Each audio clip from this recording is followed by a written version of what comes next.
الحمد لله رب العالمين والصلاة والسلام على أشرف الأنبياء والمرسلين وعلى آله وصحبه أجمعين أما بعد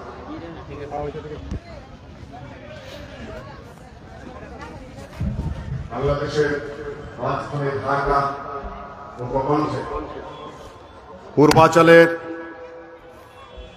সালাফি কনফারেন্স যা অনুষ্ঠিত হচ্ছে 24 নম্বর সেক্টরে ধামসি, গোবিন্দপুর, রূপগঞ্জ, নারায়ণগঞ্জে। এর সম্মানিত সভাপতিদ্বয় যথাক্রমে ডক্টর মুজাফফর বিন মোহসেন এবং অধ্যাপক ডক্টর আব্দুল্লাহ ফারুক সালাফি, মাননীয় প্রেসিডেন্ট বাংলাদেশ জমিয়ত আহলে হাদিস এবং অন্যান্য ওলামায়ে কেরাম।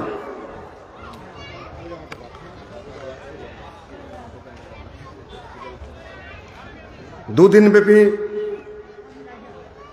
এই মহাসম্মেলনের দ্বিতীয় দিনে আজকে আপনাদের সামনে আমি একটি বিষয় নিয়ে সংক্ষেপে আলোচনা উপস্থাপন করার চেষ্টা করব ইনশাআল্লাহুল আজিজ। শারীরিক দিক থেকে একটু অসুস্থতা আছে, তারপর একটু চাপও আছে, কাজে আমি একটু আগে সময়টা নিয়ে নিয়েছি। ইসলামী আকীদা, সুফিবাদ, বাউল মতবাদ, তিনটি বিষয় নিয়ে আমি আপনাদের সামনে, তিনটি বিষয়ের কম্বিনেশন নিয়ে আমি আপনাদের সামনে দু চার কথা উপস্থাপন করবো ইনশাআল্লাহ আজিজ। এমন কিছু হয় নাই যে স্লোগান দিতে হবে, সে পর্যায়ে আমরা পৌঁছিনি, আমাদের কেউ এখনো ডাকেও না। হিসাবের মধ্যে ধরা গণ্য না, আমরা খালি ধান খেতের চিৎকারের পর্যায়ে আছি এখনো পর্যন্ত। আর কোন পদ্ধতি অবলম্বন করলে, কোন অবস্থানে গেলে গুরুত্বের মধ্যে পড়ব, সে চিন্তা ভাবনা আমাদের নাই।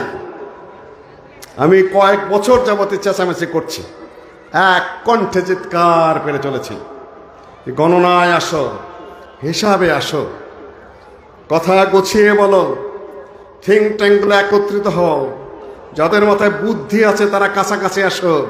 পৃথিবী কোনোদিন হাও কাও চিৎকারে পরিবর্তিত হয় নাই, পৃথিবী পরিবর্তিত হয়েছে চিন্তায়, পৃথিবী পরিবর্তিত হয়েছে যুগোপযোগী সিদ্ধান্তে, পৃথিবী পরিবর্তন হয়েছে আন্দোলনে, পৃথিবী পরিবর্তিত হয়েছে বুদ্ধির মাধ্যমে, জ্ঞানের মাধ্যমে, সম্মিলিত প্রচেষ্টার মাধ্যমে। আমি কারো কোনো অবদানকে খাটো করছি না, কিন্তু কথা হলো যে জাগাত থেকে এখন আমরা যোজন যোজন দূরে রয়েছে।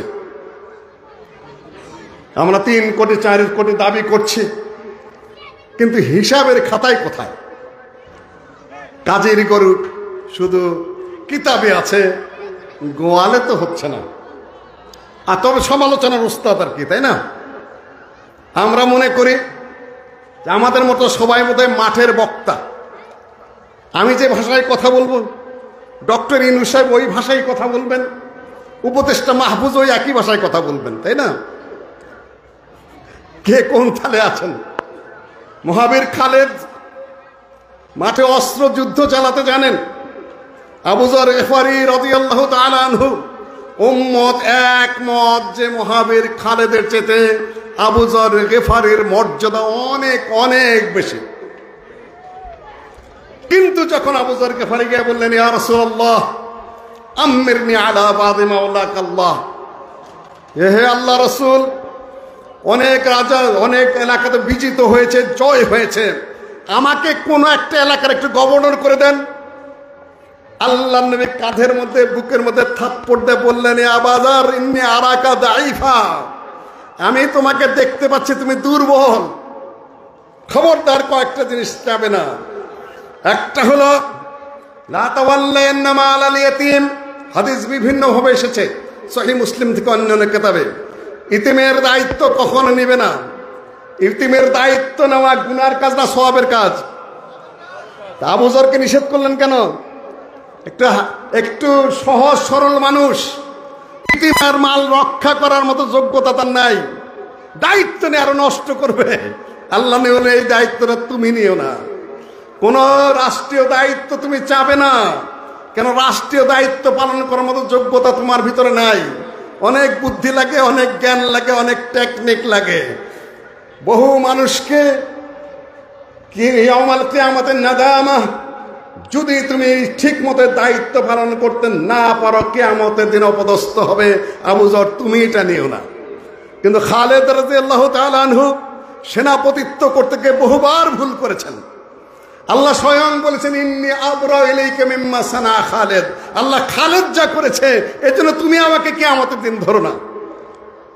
কিন্তু সেনাপতির থেকে বাদ দিয়েছেন আল্লাহর নবী না, কেননা ওখানে সেনাপতির যোগ্যতা তার আছে। ওসামা রাদিয়াল্লাহু তাআলা আনহু সেনাপতিত্ব করতে গিয়ে ভুল করেছেন, তারপরে ওসামাকেই সেনাপতি আল্লাহর নবী রেখেছেন। মৃত্যুর আগ মুহূর্তেও সীমান্ত যুদ্ধে ওসামাই সেনাপতি। ভুল, বারবার ভুল করেন, কিন্তু সেনাপতি ভুল করবে। রাষ্ট্রীয় দায়িত্ব, কর্তৃত্ব, সেনাপতিত্ব, জাতীয় নেতৃত্ব আমার মতো সহজ সোজা সরল স্বাভাবিক বুদ্ধিমানের মানুষের দ্বারা হয় না, ওটা আলাদা বুদ্ধি।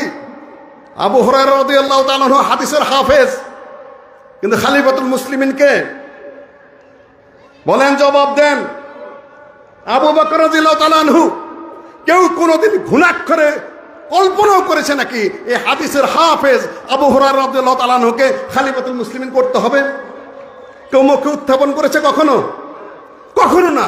তারপর খলিফাতুল মুসলিমিনকে আমার কেউ কোনোদিন কল্পনা করেছে যে না ইবনে আব্বাস রাদিয়াল্লাহু তাআলা মুফাসসির, তাকে করতে হবে না? সে মেধা অন্য মেধা, সে প্রতিভা অন্য প্রতিভা। আপনি শুধু পেঁচাল পারলে হবে হাদিসের হাফেজ, আপনি মুফাসসির, আপনি বহু কিছু, নেতৃত্বের গুণাবলী, লিডিং কোয়ালিটি আপনার ভিতরে নাই। আপনি আপনার জায়গায় থাকেন, যা বোঝেন না তা নিয়ে কথা বলবেন না। যে ব্যাপারে জ্ঞান নেই সে ব্যাপারে আগ বাড়ায় বাড়ায় বিশৃঙ্খলার সৃষ্টি করবেন না। খলিফাতুল মুসলিমিন ছাড়া চলবে না। খলিফা আবু বকর, ওমর, ওসমান, আলী। ওমর রাদিয়াল্লাহু তাআলা আনহু 6 জনের শুরা করে দিলেন মৃত্যুর সময়। তার মধ্যে আবু হুরায়রা রাদিয়াল্লাহু তাআলার নাম আছে কিনা? নাই। ইবনে আব্বাস রাদিয়াল্লাহু তাআলার নাম আছে কিনা? নাই। আনাস রাদিয়াল্লাহু তাআলার নাম আছে কিনা? নাই। কোন হাফেজ হাদিসের নাম নাই, কোন মুফাসসিরের নাম নাই। কেন? এইগুলা তারা ছোট তা নন, অনেক বুজুর্গ, অনেক উঁচু, কিন্তু রাষ্ট্র চালানের, নেতৃত্ব দেওয়ার, লিডিং কোয়ালিটির ওই সকল বুদ্ধি শুদ্ধি, ওই সকল পূর্ণাঙ্গ জ্ঞান সবার মতো হয় না। আপনি যে খালি সমালোচনা করেন, এত কথা বলেন, আপনি এতই একবার আপনি বোঝেন, শুধুমাত্র একটু শান্ত হন, বুঝে কথা বলেন। সম্মানিত উপস্থিতি, আমি দু একটা উদাহরণ দেব আপনাদের সামনে। মুআবিয়া রাদিয়াল্লাহু তাআলা আনহু অনেক কথাবার্তা বলেন। 20 বছর গভর্নর, 20 বছর আমিরুল মুমিনিন খলিফাতুল মুসলিমিন। ওমর রাদিয়াল্লাহু তাআলা আনহু জিজ্ঞাসা করলেন, মুআবিয়া, তোমাদেরকে সীমান্তের গভর্নর করেছি, এত সাজসজ্জা কেন, এত পোশাক পরিচ্ছদ কেন তোমার? আমিরুল মুমিনিন, আমার যাদের সাথে চলতে হয় তারা হলো বর্ডারে খ্রিস্টান।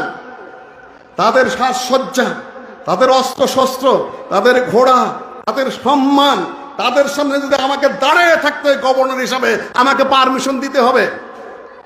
ওমর রাজার বলো, ও কথা তো ঠিক, তোমার যার সাথে লড়তে হয়, যাদের সাথে, তারা তো অন্য জাতি, কাজেই তোমাকে পারমিশন দিয়ে দিলাম। এগুলা বুঝে কথা বললেন, একবারে অনেক কথা বলেন, আর আপনারা না বুঝে খালি চিৎকার বাড়তেই থাকেন। চিৎকারের কি হয়েছে? আমি ধীর স্থির ভাবে কয়েকটা কথা বলবো। ডক্টর সাহেবকে বসিয়ে রেখেছি, বসিয়ে রাখবো আমি কতক্ষণ। আজকে দেশের ডামাডোল চলছে, বহু ধরনের কথোপকথন চলছে, বহুত আন্দোলন চলছে, এখানে ফুলের মালা বিনিময় চলছে, তাই না? এগুলা করবেন না। আসবেন, ওয়াজ শুনবেন, ফুলের মালা এই সকল হারাম না জায়েজ। এগুলা ধর্মীয় মাহফিলে কেন? আপনারা চান, ভোট চান, আলহামদুলিল্লাহ পাবেন ইনশাআল্লাহ। যেহেতু মানুষের সমন্বয় আছে, পাবেন। ওয়াজ শুনবেন, সহযোগিতা করবেন, সালাম দিবেন, আবেদনটা জানাবেন। কিন্তু ওয়াজ মাঠে এসে যদি এই ফুলের মালাই বিনিময় করেন, তাহলে আহলে হাদিস তো থাকলো কোথায়? এগুলা না ভাই, এগুলা মানুষ বিরক্ত হয়। আগের সরকার বিরক্ত করে গেছে, আপনারা যে বিরক্ত শুরু করেন কিছু মনে করবেন না, আমি পরামর্শ দিচ্ছি আপনাদেরকে। আমার ছাড়া কেউ মুদ্রা কথা বলবে না, এবং আমার বলার সে সাহসও আছে। যেগুলা না সারা দেশ গালি দিচ্ছেন সেগুলার নেতৃত্ব আমরা দিয়েছি ফ্যামিলির থেকে। কাজে আপনারা বেশি যে আগে যেতে পারবেন কোনো দিক থেকে তা নয়, সমালোচনা করুন, কিন্তু এই পরিবারের ইতিহাস আছে। সম্মানিত উপস্থিতি, কাজেই আমি অনুরোধ করব, কোন দিনই মাজলিসে আসবেন, সালাম দিবেন, এক কথা বলবেন, চলে যাবেন। আলহামদুলিল্লাহ, সবারই অধিকার আছে। নেত্রী অসুস্থ, এক জায়গায় খুতবা দিয়েছি, ওখানে দোয়ার আবেদন জানিয়েছে, ভোটের আবেদন জানান নেই উনি। কেউ যদি দোয়া চায়, আল্লাহর কাছে সারেন্ডার করেছে, আল্লাহর কাছে রোগ মুক্তি চাচ্ছে, কাজে আমরা বলছি আল্লাহ তুমি রোগ মুক্তি দাও। আল্লাহর কাছে চাচ্ছে, সারেন্ডার করেছেন, সারেন্ডার করাই আছে। ইনি তো অন্য কিছু বলেন নাই, ভালো কথা, যে চায় আমরা দোয়া করবো। আজহাল বাস রাব্বান নাস ওয়াশফান্তা শাফি লা শিফা ইল্লা শিফাউকা শিফান লা ইউগাদিরু সাকামা। সুন্নত অনুযায়ী দোয়া আমাদের শেষ। আমরা আহলে হাদিস, আমরা সালাফি। সম্মানিত উপস্থিতি, ইসলামিক আকীদা এবং সুফি মতবাদ এবং বাউল দর্শন এবং আমাদের সামাজিক প্রেক্ষাপট, আমি সংক্ষেপে কয়টা কথা বলবো ইনশাআল্লাহুল আজিজ। ইসলামী আকীদা পরিষ্কার আকীদা, পরিচ্ছন্ন আকীদা, সাফ আকীদা এবং পরিচ্ছন্ন বিশ্বাসের উপর ভিত্তি করে ইসলাম প্রতিষ্ঠিত। এখানে মিশ্রণের কোনো উপায় নেই, এখানে মিশ্রিত করার কোনো পথ নেই, এখানে মিক্স আপের কোনো অবকাশ নেই। গল্পটা আপনাদেরকে অনেক বলেছি। এই ঢাকার তখন ছেলে খুবই প্রভাবশালী মানুষ ছিলেন, মাজেদ হাজী সাহেব, মাজেদ সর্দার সাহেব, যার জামাতা ছিলেন মেয়র হানিফ সাহেব, যার নাতি হলেন সাবেক আওয়ামী লীগের এমপি খোকন সাহেব। উনি আহলে হাদিসের ভাইস প্রেসিডেন্ট ছিলেন মাজেদ সর্দার। আমি দেখেছি, এই খাটো মোটা মানুষ, খুব মোটা বড় প্যাট ছিল, আমি দেখেছি নিচে। সবাই তাকে মানত, সরকার সহ সবাই তাকে খাতির করতেন। এই জন্য বংশালের কোনো কিছু হইলে, মাজেদ সর্দারের একটা ফোন হলে, তখনকার প্রধানমন্ত্রী হোক আর গভর্নর হোক, মাজেদ সর্দার কইছে পুরান ঢাকার এক চেটে নেতা। তিনি আহলে হাদিস, আহলে হাদিসের ভাইস প্রেসিডেন্ট তখনকার। ওই পাইপ এক হয়ে গিয়েছিল, পেশাব পায়খানার পাইপ যেখান দিয়ে যায় আর খাওয়ার পানির পাইপ যেখান দিয়ে যায়, ভাঙ্গা দুটো এক হয়ে গেল। সবাই জায়গায় সর্দার সাহেব উপরে একটু কয়ে দেন না, খাওয়ার পানির পাইপ আর পেশাব পায়খানার পাইপ দুইটা যে মিশে একাকার হয়ে গেছে, একটু কয়ে দেন, ঠিক করে দেখ। উনি বললেন যে রসিকতা করা, এই হাউ কাউ করো কেলা, একই কোম্পানির পাইপ কিছুদিন মিলামিশা থাকার দাও না কেলা। আকীদার মধ্যে এরকম মিশ্রণের কোনো অবকাশ নাই। যা আকীদা তা পরিচ্ছন্ন, শিরকের থেকে তাওহীদের আকীদা, কুফরের থেকে ঈমানের আকীদা, বেদাত থেকে সুন্নতের আকীদা সম্পূর্ণ পরিষ্কার।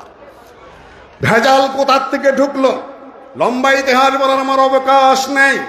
আব্দুল্লাহ বিন সাবা, ওসমান রাদিয়াল্লাহু তাআলার বিরুদ্ধে খারেজিদের উত্থান, সেই খারেজিরে আবার আলী রাদিয়াল্লাহু তাআলাকে শহীদ করেছে। আবার সেখানে মুসলিমদের মধ্যে পারস্পরিক একটু দ্বন্দ্ব, শিয়াদের উত্থান, কাররামিয়াদের উত্থান, জাবারিয়াদের উত্থান, মুরজিয়াদের উত্থান, আব্বাসীদের চার খলিফার পরে উমাইয়াদের আগমন, উমাইয়াদের নেতৃত্বে কাবার ঘরে আক্রমণ, আব্দুল্লাহ ইবনে জুবাইরের পতন, উমাইয়াদের সবচেয়ে ন্যায় নীতিবান খলিফা ওমর ইবনে আব্দুল আজিজ, তারপর আবু মুসলিম খুরাসানীদের একেবারে ব্যাপক প্রচার কৌশলের কারণে উমাইয়া বংশের পতন, আব্বাসীদের আগমন, আব্বাসীদের হাতে ইমাম আবু হানিফা জেলখানায় মৃত্যুবরণ করলেন। আবার তারই প্রধান ছাত্র আবার সেই আব্বাসীদের প্রধান জাস্টিস হলেন। এই ইতিহাস বলতে চাই না।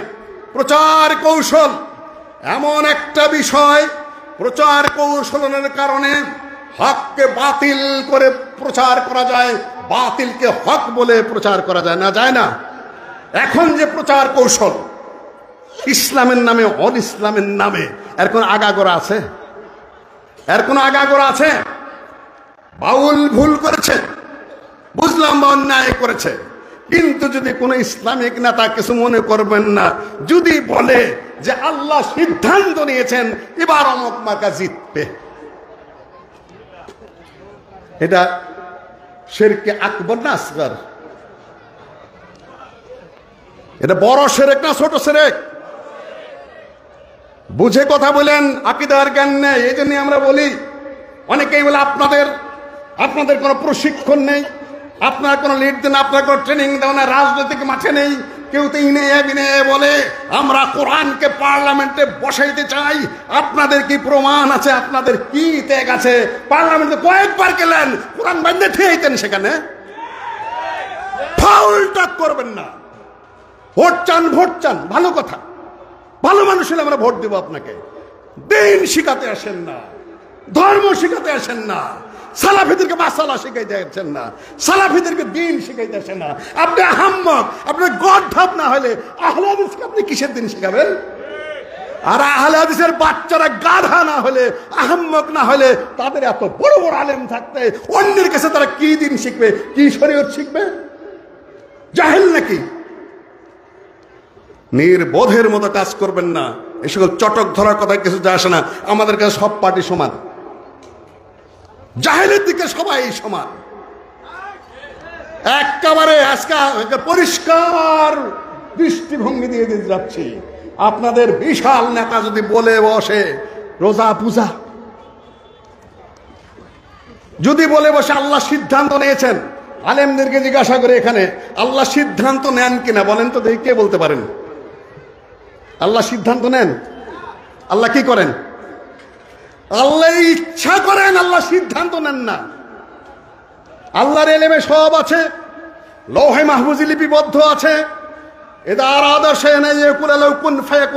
যখন ইচ্ছা করে তখন কুন বলেন, তখন হয়ে যায়। আল্লাহ কোনো সিদ্ধান্ত নেন না, আল্লাহ সব জানাই আছে। যার জানা নাই সে সিদ্ধান্ত নেয়, সে পরামর্শ করে। আকীদার এই প্রাথমিক জ্ঞান এত বড় নেতাদের নেই। আর আপনি আমার দিন শিখাইতেছেন, কি শিখাবেন আপনি আমাকে? জাহেল আহলে হাদিসের পোলাপান এগুলার পিছনে ঘোরে। সম্মানিত উপস্থিতি, তারপরে কোন মার্কা জিতবে না জিতবে এটা আমি জানি। গায়েবের খবর দিয়ে দিলেন শেরকে আকবর না আসগর, দুইটা শেরকে আকবর এক কথাই করেছেন। পলিটিক্যাল বক্তব্য আমি কিছুই বলবো না, ওটা সাধারণ মুখ চাপাবাজি। আমার শোকমে চলবেন, উঠবেন, বসবেন, আমার আলোচ্য বিষয়ই না। সবাই চাপাবাজি করে, আপনারা একটু করছেন, করতে থাকেন। কিন্তু যেখানে ইসলাম নিয়ে কথা, যেখানে দিন নিয়ে কথা, যেখানে আকীদা নিয়ে কথা, আপনি এক ইঞ্চি লড়তে দেব না। এখানে এসে স্টেজে বসেন সামনে, আপনি যত বড় নেতা হন, ওই থালার মধ্যে বসে আগে দিন শিখেন, প্রাথমিক সবক নেন। তাদের কাছে আপনি কি বলতে এসেছেন? হায়া শরম থাকা চাই, লজ্জা থাকা চাই। আমাদেরও নিয়ে লজ্জা শরম থাকা চাই ছেলেপেলেদের। আমাদেরকে দিন শিখাইতে আসে। সালাউদ্দিন ভাই ছিলেন নাজিরা বাজারে, উনি বললেন যে আমার দিন শিখাইতে আইছিল আবে। আমি বললাম আবে হালায়, আমরা আহলে হাদিস মানুষ, বংশালে নাজিরা বাজারের সামনে বাসা, দৈনিক বড় বড় হুজুরদের কাছে ওয়াজ শুনি। আবে হালে তুই আমার কোন শরীয়ত শিখে দিয়েছ? হালায় সাকারি পড়তে যায়, হিন্দুকে দিন শিখা। দিন শিখাইতে এসেন আপনি। সম্মানিত উপস্থিতি, বার্তা দিয়ে দিচ্ছি আমি, সব সমান আমাদের কাছে। আমাদের কাছে আহলেদের কাছে কোনো ধর্মীয় দিক থেকে কোনো পার্থক্য নয়। ওই আবুল সরকারও যা, ওই হুজুরও তাই, ওই শের মারা মুফাসসিরও তাই। শের মারা বোঝেন তো? শের মারা কি? পাতলা পায়খানা যখন হয়, ওইটাকে আমাদের টাঙ্গালের ভাষা হলো শের মারা। আগে তো বাড়িতে বাড়িতে পায়খানা ছিল না, আষাঢ় মাসে শ্রাবণ মাসে পাট ক্ষেতের আইল বাতরের মধ্যে ওই মানুষের শের মারত। এই মুফাসসির, এই শের মারা মুফাসসিরদের গলার মধ্যে রকেট টকেট পড়াইয়া তারপর এমপি পদে মনোনয়ন দিয়ে দিয়েছেন। আপনার দিন বুঝেন। আবুল সরকারের দোষ হয়েছে। যদি কেউ বলে যে আল্লাহর আখেরাতে মিজানের পাল্লা নাই, এটা কল্পনার কথা, রূপক কথা, সে মুসলিম না কাফের। যদি কেউ বলে কাবিরা গুনাহগার জাহান্নাম থেকে আল্লাহর নবীর সুপারিশে মুক্তি পাবে না, সে মুসলিম না কাফের? সম্মানিত উপস্থিতি, দিন শিখেন আগে। আহলে হাদিসদের সামনে বসে, আলেমদের সামনে সালার মধ্যে বসে দিন শিখেন, তারপরে দিনের কথা বলেন, আমাদের কোনো আপত্তি নাই।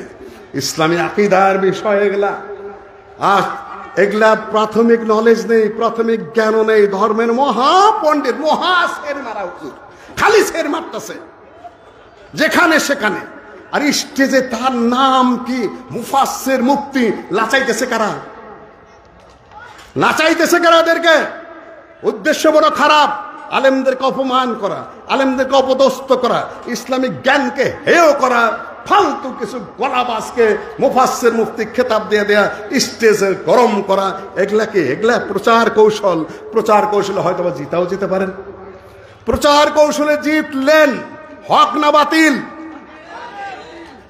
300 বছরের উপরে মিশর শাসন করেছে শিয়ারা।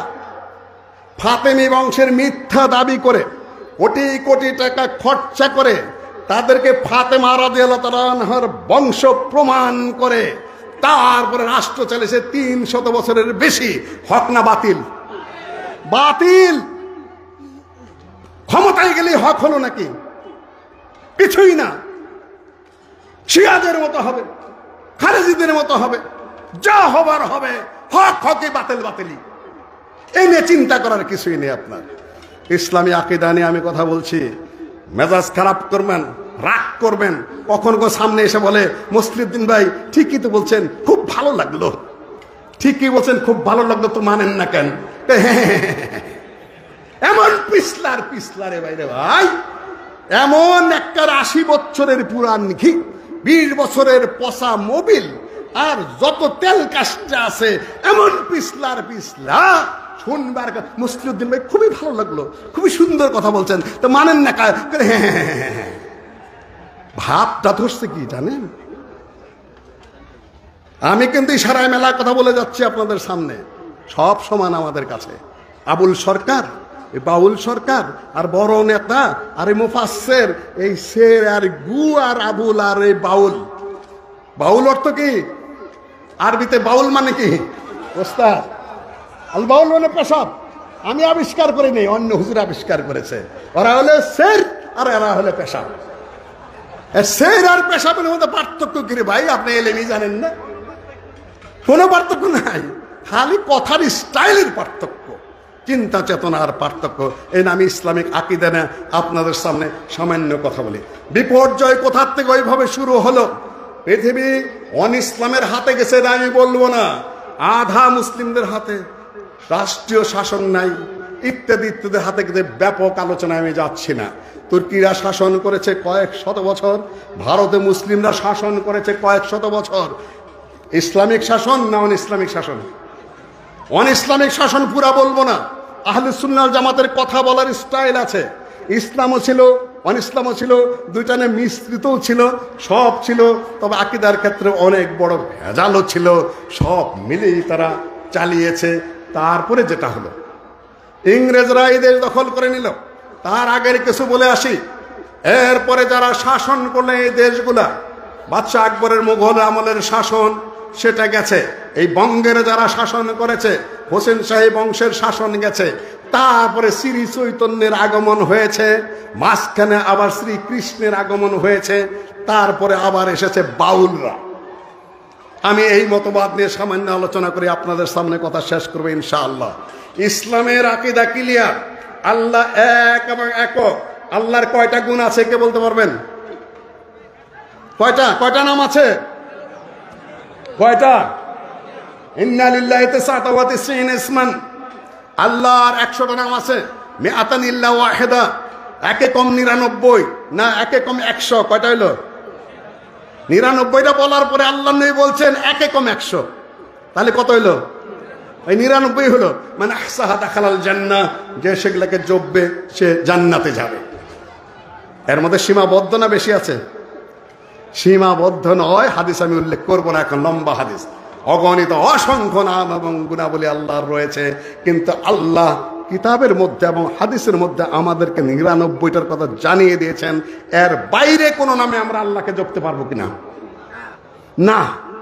থাকতে পারে আল্লাহ তোমার নাম গুণাবলী সব ধরে ডাকছি, কিন্তু যদি স্পেসিফিক নাম ধরে রাখেন, কয়টার মধ্যে সীমাবদ্ধ থাকবেন? তার কয়টা কোরআনে এসেছে? 81টা এসেছে কোরআনে। আর এটা উল্টান কত হবে? 18টা এসেছে হাদিসে। আমার সরাসরি ওস্তাদ আল্লামা উসাইমিন হিসাবটা দেখিয়ে দিয়েছেন। এর মধ্যে যদি আপনি বাড়াতে পারবেন কিনা? আল্লাহর একটা নাম হলো রঙ্গিলা।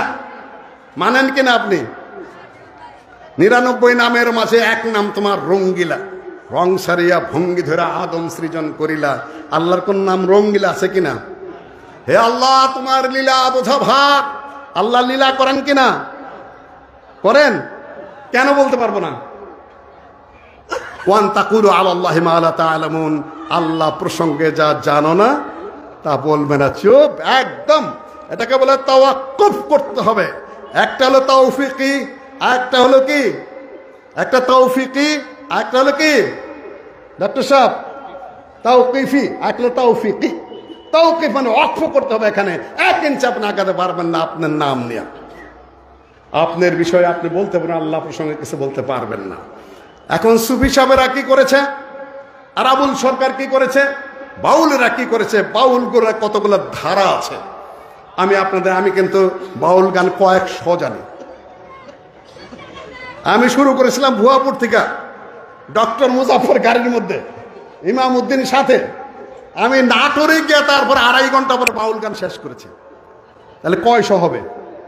ফরহাদ মাজার সাহেব অনেক জ্ঞানী, তাই না? 10টা শুনান তো আমাকে দেখি, কোন মাপের জ্ঞানী আপনি? সম্মানিত উপস্থিতি, বাউলের জন্ম কোথা থেকে? আউল, বাউল, সহজে কর্তা ভোজা, অনেকগুলা নাম আছে। বাহির দিক থেকে শ্রী চৈতন্য ধ্বংস করেছিল মুসলিম সমাজকে। শ্রীকৃষ্ণের পূজা তখন মারাত্মকভাবে শুরু হয়েছে। শাসকদের মধ্যে আলাউদ্দিন হোসেন শাহ, এই যে এখনকার যেরকম সরকার না, ওই রকম সরকার। একদিকে পীর, আরেকদিকে মাজার, ঈদের মাঠের কাছে একদিকে মূর্তি, আরেকদিকে হইল সত্য পীরের এই মূর্তি, ইত্যাদি ইত্যাদি মিশ্রণ সৃষ্টি করেছিল। বাউলের জন্ম হলো। বাউলরা তাদের নিজস্ব আলাদা ধর্ম। বাউল কিন্তু মুসলিম না। বাউলদের হলো আলাদা ধর্ম। তাদের প্রথম গেলে যা করতে হয় সেটা হলো 4 চন্দ্র বন্ধন করতে হয়। করচারি চন্দ্র বন্ধন হবে তো রোহিণী সাধন। 3 অক্ষরের তরি দিয়া 7 সমুদ্র কর ক্ষেপনা, ঘুচে যাবে মন বাসনা, অজপনাম কর জপনা। এই 4 চন্দ্র বন্ধন কি? মল, মূত্র, রক্ত, বীর্য, 4টি মিলে তাদেরকে খাইতে হবে। 4 চন্দ্র বন্ধন করতে হবে।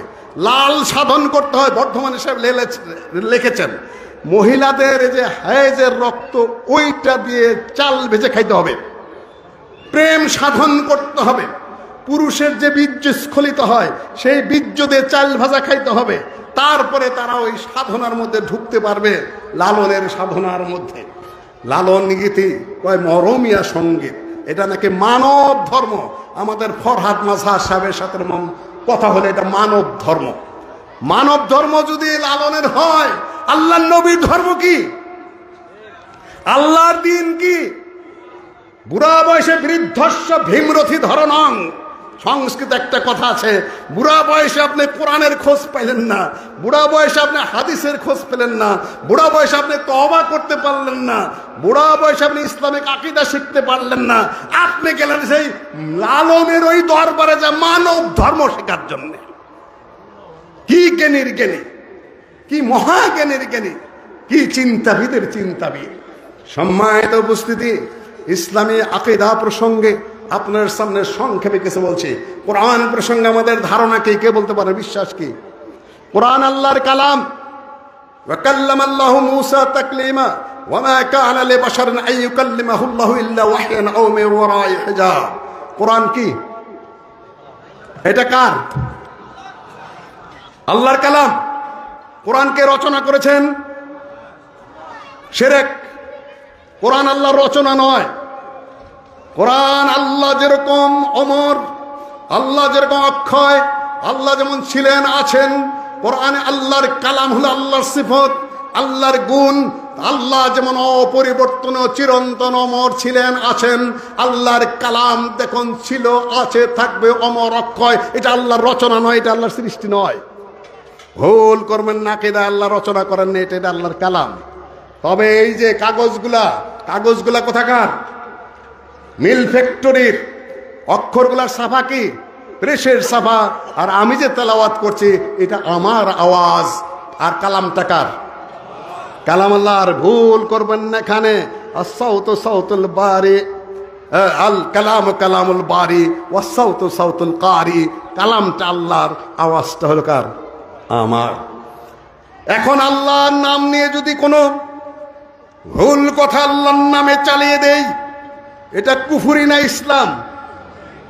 আপনারা নানান কথা বলতেছেন, বাউলদের উপর অত্যাচার হচ্ছে, নির্যাতন হচ্ছে, তাকে জেলে দেওয়া হলো কেন? আমি উত্তেজনা সৃষ্টি করব না, আমি শুধু তাত্ত্বিক কথাটা বলবো, আপনারা ভালো করে শুনুন। কয়েকটা কথা বলেছে, সেই কথাটুকু আপনারা বলুন। বাউল কি করলো, ফাউল কি করলো, পেশাব কি করলো, শের কি করলো, সেটা আলাদা। কথাটা বলেছে কি? কথাটা বলেছে আল্লাহ নাকি কোরআনে বলেছেন আউয়ালা মা খালাকাল্লাহুল ইশক, প্রথম আল্লাহ সৃষ্টি করেছেন কি? ইশক সৃষ্টি করেছেন। আল্লাহর কালামে আছে? কোরআনে কয় নম্বর আয়াত, কোন সূরা? আউয়ালা মা খালাকাল্লাহুল আরশ, প্রথম আল্লাহ সৃষ্টি করেছেন আরশ। এটা কোরআন না হাদিস? আরশ ওয়া কানা আরশুহু আলাল মা, পানি আরশের আগে। এটা কোরআন না হাদিস? কি? কিচ্ছু না। আউয়ালা মা খালাকাল্লাহু নূরি, আল্লাহ প্রথম যা সৃষ্টি করেছেন সেটা হলো নূর। কোরআন না হাদিস? জাল হাদিস হুজুররা কয়েই চলছে, কয়েই চলছে। বাউল সরকার আপনাদের মধ্যে কম নাই। সর্বপ্রথম আমার নূর সৃষ্টি করা হয়েছে, এটা বাউল সরকার। এটা হলো আবাল সরকার, ওই মুফাসসির শের সাহেবেরা শের মাইরেই যাইতেছে, মানুষ শুনেই চলছে। যেহেতু হুজুর পাগড়িওয়ালা টুপিওয়ালা আর দরবারের লোক আছে, সুতরাং তার বিরোধিতা করার মতো কেউ নাই, তাই না? এগুলাও শের মার্কা। সম্মানিত উপস্থিতি, এরকম 4টা-5টা উপস্থিত করেছে, এগুলা নাকি আল্লাহ বলেছে। আল্লাহ এগুলা বলেছেন কিনা? একটাও আল্লাহ বলেন নাই, আল্লাহর নামে বলেছে। তারপরে আবার বলছে একই আল্লাহ যদি 5 প্রকারের কথা কয়, এটা আল্লাহর মুখ না হুক? হুক মানে কি? জিনিসটা কি? মুখের বদলে কি? পাছা, পায়ুদার, পায়খানার রাস্তা। আল্লাহর এটা মুখ না পায়খানার রাস্তা? বাউলের উপর নির্যাতন হয়েছে, এটা হচ্ছে আসল কথা। কষ্ট না কেন বেটা, ফাউল কথা বলস কেন? আমি ফরহাদ মাজহার সাহেবকে বলবো, আপনাকে নিয়ে যদি কেউ বলে যে ওইটা আপনার মুখ না পাছা, তাহলে আপনি কি করবেন? আপনার বউর তো মন্ত্রিত্ব পাইছে, কোন অক্ষম অপদার্থ এক মহিলা শরীরে শক্তি নাই, ব্যক্তি নেই, আমার কথা নাই, তার কর্মক্ষমতা নাই, সরকার খামাখা পয়সা গুনছে তার পিছনে, কোনো কাজ করার যোগ্যতা তার নাই, বয়স শেষ, তাকে কেন পয়সা দিচ্ছেন? সামনে কিন্তু আর জবাব দিতেই হবে, জবাবের বাইরে যাবে না। আপনারা অন্য কিছু মনে করবেন না। এখন যদি বলা হয় ফরহাদ মাজহার সাহেব আপনি এবং আপনার বউয়ের কোনটা মুখ আর পাছা চিনতে পারতেছি না, তখন আপনি কি করবেন? আপনি মামলা দিবেন, এত বড় খারাপ কথা কইলেন কেন? না পশ্চাৎ দেশের বস্ত্র উত্তোলন করে রাস্তার মধ্যে দাঁড়িয়ে থাকতে বলবেন যে দেখো আমার আর আমার বউয়ের এটা ঠিক আছে কিনা? আপনি নিজেই মামলা দিবেন কোর্টে। আপনি সাধারণ মানুষ, আর আল্লাহর বিরুদ্ধে এত বড় কথা বলবে, আর আপনি কারণ খুঁজে পান না যে অ্যারেস্ট কি কারণে করেছে। আপনি স্বেচ্ছায় সজ্ঞানে দেশে অস্বস্তি সৃষ্টি করতে যাচ্ছেন। বাজার শেষ হয়ে গেছে আপনার, এখন আন্দোলন শেষ হয়ে গেছে, নির্বাচন আসছে সামনে, সরকারের পরিবর্তন ঘটবে, আপনি খাবেন কি কইরা? ফাউল কিছু লোক রাস্তায় নামে এদের বাজে কথা বলাচ্ছেন যাতে সমাজ উত্তেজিত হয়ে পড়ে। সরকারের সম্মানিত উপস্থিতি, ফাউল কথা বলা বন্ধ করুন, বাজে কথা বলা বন্ধ করুন। সম্মানিত উপস্থিতি, শেষ জমানায় এমন আসবে, আবু মালিক আল আশআরী থেকে হাদিস, আল্লাহর নবী বলেছেন লাইয়াশরাবান্না নাসুম মিন উম্মতি ইউসাম্মুনা বিগাইরি ইসমিহা। আখেরি জমানায় এমন যুগ আসবে যে উম্মতের লোকেরা মদ্যপান করবে, তাকে অন্য নাম দেয়া, অন্য নাম দিয়ে মদ্যপান করবে। হুইস্কি, ভদকা, রুহি শরাব, নানান নাম দিয়ে পান করবে। তাদের মাথার উপরে গান বাজনা বাজবে, মুকান্নিয়াতরা গায়িকারা গান করবে। ইয়াখসিফুল্লাহু বিহিমুল আরদ, তখন ভূমিকম্প হবে, তখন ধস নামবে, জালজালা হবে। ভূমিকম্পের কারণ খুঁজে পাইতেছেন না, তাই না? ভূমিকম্পের কারণটা আপনারা এই শয়তানের আসর জমাচ্ছেন। ওয়া জালু মিনহুম কিরাতাতাও খানাজির, তো বাকি আছে। আপনি যদি তওবা না মরেন, আল্লাহর পক্ষ থেকে আপনাদের জন্য কিছু ভবিষ্যৎবাণী আছে। আল্লাহ আপনাকে শুয়োর এবং বানরে পরিবর্তন করে দেবেন।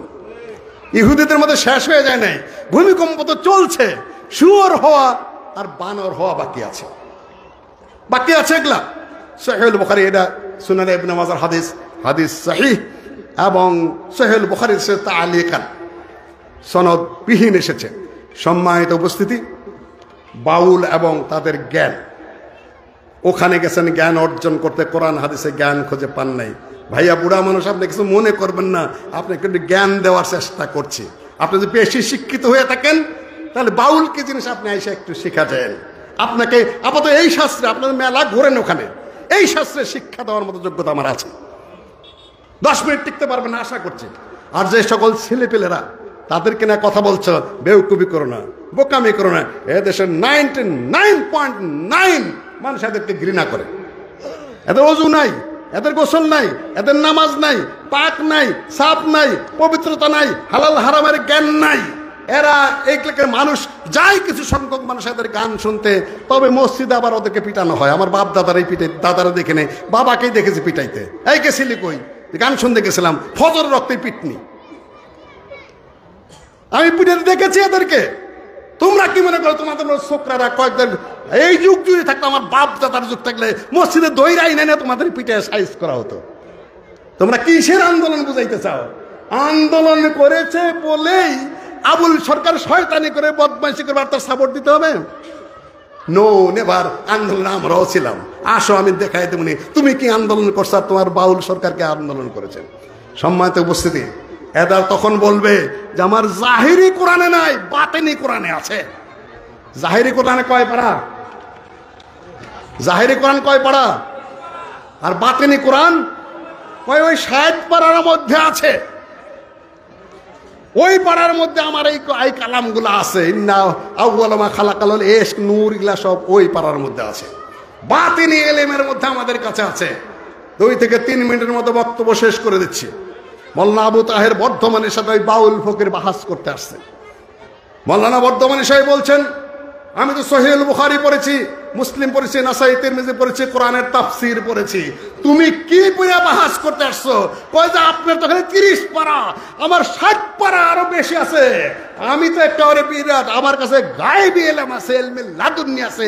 আপনি জানেন কেন গোড়ার দিন? তাই নাকি? বাতিনি ইলম? আচ্ছা ঠিক আছে, তোমার বাতিনি ইলম দ্বারা বলো তো, তোমার পায়ু ধারে লোম কয়টা?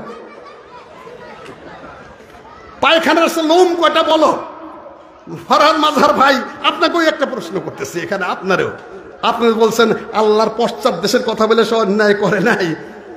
বাতিনি ইলম দ্বারা বলো কয়টা? এখন খালি এরকম এরকম এরকম এরকম করে। বলে হুজুর আয়না লাগবে। ঠিক আছে, আয়নাই দেওয়া হবে তোমাকে। তুমি আয়না দিয়ে দেখে গুইনা বলো কয়টা আছে।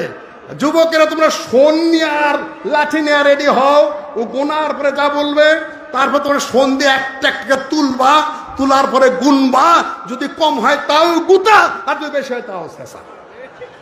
হুজুর মাপছে, আসলে কিচ্ছু জানে, এটা হলো সব বুকাস কথা। আরেক বাউল ফকির এসে আবার সোজা উলঙ্গ, আসা যাওয়া যে পথে, সাধন সিদ্ধি সেই পথে, মায়ের পর থেকে আসছি যেভাবে যাবো সেভাবে, আবার কাপড় পরা কিসে? বাহাস করতে আসছেন হইল উলঙ্গ। আসলাম বর্ধমানী সাহেব জিজ্ঞাসা করেছেন, এই বাউল ফকির ওটা কি? বলে যে ওটা আলিফ। চিন্তা করতে পারে ওটা বলে আলিফ। ঠিক আছে তো কথা, ঠিক আছে। আলিফের নিচে কয় নোক্তা থাকে রে? হ্যাঁ এরকম এরকম করে। হুজুর আলেফের নিচে তো কোনো নোক্তা থাকে না, তোমার আলেফের নিচে 2 নোক্তা। এই যুবকেরা চাকু দিয়ে তোল, শয়তানের নোক্তা তোল, নোক্তা হটাও। বর্ধমানে সে ওয়াজ ছিল। তাহলে হুজুর আসলে কিছুই জানি না, মাফ করে দেন। এই সকল জাহেল বদমাইশ শয়তানগুলার পিছনে যদি ওইরকম একটা মানুষ ঘরে, আর মানুষ যদি বলে এদেরকে কেন বিরোধিতা করা হয়, আমি মায়ের পিট করার কথা বলছি না, আমি বলছি না কোনো কিছুর কথা, কিন্তু এরা জাহেল, এরা মূর্খ, এরা আকীদা বিরোধী, এরা কাফের, এরা শয়তান, এরা মিথ্যুক, এরা বদমাইশ, এরা সমাজের খুব ফালতু শ্রেণীর লোক, এতে তো কোনো সন্দেহ নাই। এখন এদেরকে অ্যারেস্ট করা হইল কেন? আরে প্রশাসন কি গাঞ্জা খায় নাকি তোমাদের মতো? লালনের ফকির যারা ওইখানে যারা, তার তো সবই গাঞ্জাপন্থী। প্রশাসনে একটা বিসিএস পাস করতে সোজা ঠেলা লাগে না, বহু ট্যালেন্টেড ছাত্রদের বহু লেখাপড়া করতে হয়, তারপর একটা বিসিএস ক্যাডার হয়, তারপর তারা বোঝে, অনেক ধর্মীয় লেখাপড়া করে তারা।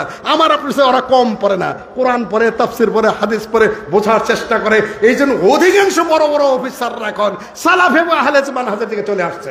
দেখছে যে এদের কথা রাইট, এদের কথা কারেক্ট কোরআন হাদিস অনুযায়ী। ওই ফালতু বাউলে কি করে, ছাগলে কি করে, পাগলে কি করে, ওটাকে বিসিএস ক্যাডারে শুনে 2-4 জন বাদে ওদের মাথায় ঘিলু আছে। আপনারা পাগল হয় নাই, গাঁজাখোরের দরবারে ঢুকে বিসিএস ক্যাডারদের মাথা নষ্ট হয় নাই। তবে রাজনৈতিক নেতারা তাদেরকে নষ্ট করে, ভুল করায়, ঘুষ খাওয়ায়, মিথ্যা বাজে অনুরোধ করে করে তাদেরকে নষ্ট করে। তারা দেশের শ্রেষ্ঠতম ব্রেনি সন্তান, দেশের প্রতি তাদের ডেডিকেশন রয়ে গেছে, কিন্তু আপনারা নষ্ট করেন আপনার রাজনৈতিক নেতৃবৃন্দ এবং অন্যান্য চালবাজারে নষ্ট করে। তারা ঠিকই বুঝে যে ও কি আর ও কি।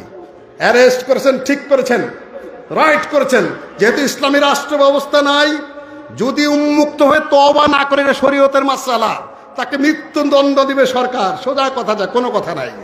প্রকাশ্যে সেও তওবা করবে, যারা তার সাপোর্টার তাদেরকেও তওবা করতে হবে। কোন ধর্মীয় দৃষ্টিকোণ থেকে কোনো মাপ নাই। তবে একজন উপদেষ্টা যুবক মানুষ বলেছে যে বাউল সহ অন্যান্য ভিন্ন মতাবলম্বীদের উপর অত্যাচার বন্ধ করা হোক। যেহেতু আমার গায়ে লেগেছে, আমার নামে এই দুনিয়ার সব চলছে এখন, হুজুরের এই, হুজুরে এই, হুজুরের সেই, তাই না? ও তো আমার মতো ধর্মীয় বক্তা না, ও তো আমার সাথে ওঠা বসা করে না। ওরা ওদের লাইনেই চলে, ওরা রাষ্ট্র পরিচালনা করে।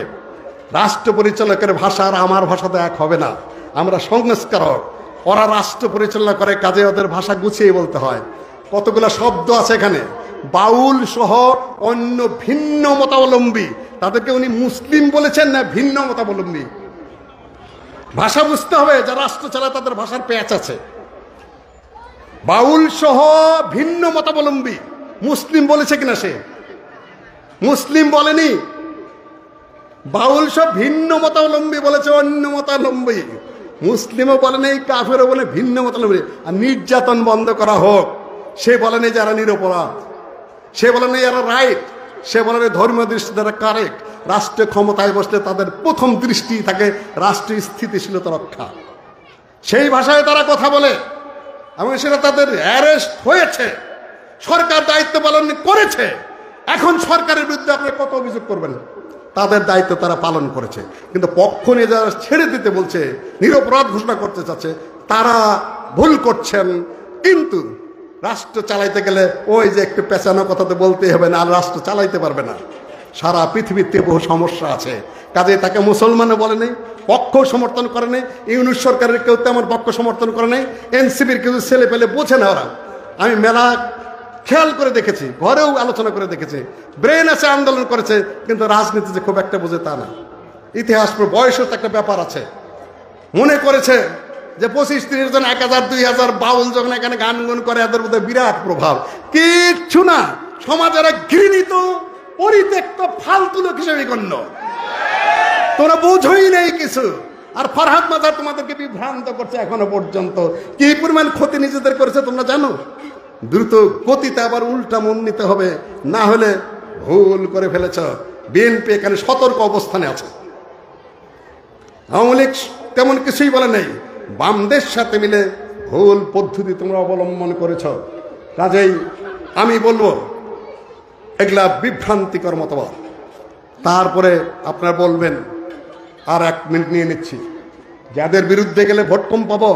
আরে সর্বপ্রথম বই লিখেছেন মোল্লা আকরম খা, মুসলিম বঙ্গের সমাজের ইতিহাস, যিনি এই বঙ্গের মুসলিম লীগের সভাপতি ছিলেন 41 থেকে 51 সাল পর্যন্ত, তার হাতেই পূর্ব পাকিস্তান। তিনি নেতা আহলে হাদিসের, তিনি একেবারে স্পষ্ট এদের বিরুদ্ধে লিখেছেন। এই জন্য তার নেতৃত্ব গেছে? কখনোই না। এদেশ থেকে ইংরেজদের তাড়িয়েছে আহলে হাদিসরা, তাদের নেতৃত্ব গেছে নাকি? সেই ভূখণ্ডে বসে তোমরা হঠাৎ কোথা থেকে একেবারে আঘাত থেকে নেতা। বিএনপির জিয়াউর রহমান সাহেব আহলে হাদিস সমাজের সাথে সম্পৃক্ত মানুষ, গাবতলীর মানুষ, তার নেতৃত্ব কি সবাই মেনে নেয় নাই? শেখ মুজিবুর রহমান সাহেব তার অসমাপ্ত আত্মজীবনে এই সকল বোকাস পীর বাউলদের বিরুদ্ধে নিজে লিখেছেন, এরা ধোকাবাজ, এরা প্রতারক। তার কি নেতৃত্ব গেছে নাকি? তাদেরকে মানুষ তখন মাইনা নেয় নাই? তোমরা কি মনে করছো তোমাদের অনভিজ্ঞতা বশত তোমরা এই সকল কথাবার্তা বলছো? আকীদার বিরুদ্ধে কথা বলা যাবে না। 90% মানুষ গুছিয়ে কথা বলো, হিসাব করে কথা বলো। শেষ কথা আপনাদের সামনে নির্বাচন। আমরা কোনো অবস্থান নিতে ব্যর্থ হয়েছি, শুধু বক্তৃতা করে যাচ্ছি, মাঠ ঘাট কাঁপিয়ে যাচ্ছি, কোনো ধরনের অবস্থান আমরা নিতে পারি নাই। সামনে কি হবে জানি না, সমস্যা গণ্য করছে, আমরা হিসাবে দেখতে পাচ্ছি। যুবকেরা এদিক ওদিক দৌড়াচ্ছ, তাদের জন্য আমরা কোনো অবস্থান দিতে পারিনি। তবে আমরা অনেকটা কাছাকাছি চলে এসেছি। আমরা বলছি যার যার সংগঠন তারা করুন।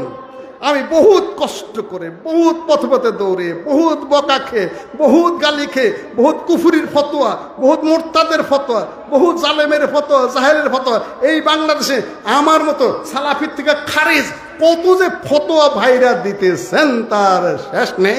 অথচ পড়াশোনা কিছুই করেন নেই, রাজনীতিও জানেন না, অর্থনীতিও জানেন না, সমাজনীতিও জানেন না, আইনও জানেন না, আন্তর্জাতিক কিছুই জানেন না। চান্দা খানোই সেগুলোর দেরি। মাদ্রাসা চালায় কারা? হুজুরে চালায়, পয়সা দেয় কারা? হুজুরে তো পয়সা আছে। যারা কয় ব্যাংকে অ্যাকাউন্ট করা হারাম, ওখানকার ঝাড়ুদারও হওয়া যাবে না কি কি কলে, আবার বলে মাদ্রাসার অ্যাকাউন্ট নাম্বার এত, একই মুখে। সম্মানিত উপস্থিতি, সিদ্ধান্ত নিতে হবে ধীর স্থির ভাবে। আমি তাড়াহুড়ার কথা বলছি না। 5 বছর 10 বছর লাগতে পারে, 20 বছর লাগতে হবে। চিন্তাকে আমাদের স্বাভাবিক পথে পরিচালনা করতে হবে। মাঠ আপনাকে ছাড়বে না। আপনাকে দেখে বক্তৃতা করাই নিচ্ছে, আপনি সে কেন রাখেন না? আপনার মসজিদের কাম কারা করতেছে? আহলে হাদিস ছেলেবেলা খালি ভক্ত হতে চায়, কর্মী হতে চায় না, কাজের লোক হতে চায় না। এই যে ভক্তি করতেছেন না, সালাম দিবেন, এই করবেন, সেই করবেন, আগে যাবেন। যদি বলা হয় যে কয়েকটা কাজ করো, দেখবেন আস্তে করে পাশ করে চলে গেছে। এই যে সরকার একটা পরিকল্পনা নিয়েছে, 8,000 ছেলেকে ট্রেনিং দেওয়া হবে। কিসের ট্রেনিং? কারাতে ট্রেনিং, জুডুর ট্রেনিং, ফায়ারিং এর ট্রেনিং। 2-3 সপ্তাহ বাবক সরকার বেতনও দিবে, খাওয়াও দিবে। তোমরা হাত তুলো, কয়জন যাবা? ওই একটা হাত উঠছে মাত্র। কাম করে খাবাই দেশে, নাপিতগিরি করে বাদ পাবা না। এই ফাউল টাকার ভুয়াই পীরগিরি আর বুজুরগিরি আর জি হুজুর আর হুজুর আর ফতোয়া আর জয় এগুলো দিয়া নাপিতগিরি করে হাত পাবা না। তারা ট্রেনিং নিচ্ছে, তারা তাদের শক্তি বৃদ্ধি করছে, সাংগঠনিক তাকত বাড়াচ্ছে। টু শব্দ এক কোণাতে করলে আরেক বঙ্গে চলে যাচ্ছে। তাদের নির্দেশ কার্যকর হয়ে যাচ্ছে। ইউনিভার্সিটিগুলো তাদের, প্রশাসন তাদের, নির্বাচন কমিশন তাদের। আহলে হাদিসকে এখন পর্যন্ত, আহলে হাদিস বলবো না, তাদেরকে নির্বাচন কমিশন এখন পর্যন্ত নিবন্ধন দিচ্ছে না। কেন? তারা জানে আহলে হাদিস জানে এই ময়দানে না দাঁড়াইতে পারে, খালি ফতোয়া দেবে আর চিৎকার পারবে, তাদেরগুলো আমাদের পকেটে পড়বে। এখন পরিষ্কার সিদ্ধান্ত দিবে না, যেখানে যাবেন সেখানে আপনার নোট করে দিবে। এই যে হাত উঠলো মাত্র 2টা, সারা বাংলাদেশে জড়ো করি 8,000-এর মধ্যে আমরা বলি 5 ভাগের 1 ভাগ, আরো 1,000 তো হবেন। যুবকেরা লড়বে না, কাম করে খাবে না, ট্রেনিং নেবে না, ফায়ারিং শিখবে না, জুডো শিখবে না, কারাতে শিখবে না। এখনো যে হার্টে 3টা ব্লক এখনো আছে, এখনো সাহস করে 2-3 জন যুবকরা এখনো ফালাই দিতে পারবো। কাম করে খাবা, এই নিয়ে কিছু মনে করো না।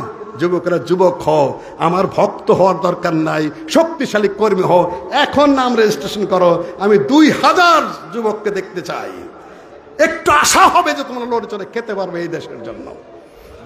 দীর্ঘ সময় আমি নিয়ে নিয়েছি। স্লিপ দেওয়ার পরে কয়েক মিনিট গেছে। ওইভাবে গড়ে উঠতে হবে তোমাকে। আকীদা, দ্বীন, শরীয়ত, তার সাথে কর্মস্পৃহা। আল্লাহ আমাকে তৌফিক দান করুন।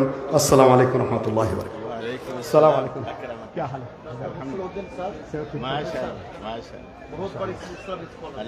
नहीं कुछ भी नहीं। डॉक्टर फजल अली साहब मेरा मुर्शिद था रियाद में, नाम। और अल्लामा साहब की जनाजा में शरीक एक दिन बाद। অসংখ্য ধন্যবাদ জ্ঞাপন করছি স্যারকে। স্যার অত্যন্ত সুন্দরভাবে আমাদের সামনে আলোচনা করছিলেন। সম্মানিত উপস্থিতি, আপনারা দেখতে পাচ্ছেন আমাদের মাঝে উপস্থিত হয়েছেন সুদূর পাকিস্তান থেকে আগত আল্লামা ডক্টর খলিলুর রহমান জাবেদ, কেন্দ্রীয় যুগ্ম সেক্রেটারি জেনারেল জমিয়ত আহলে হাদিস পাকিস্তান। উনি আমাদের মাঝে উপস্থিত হয়েছেন।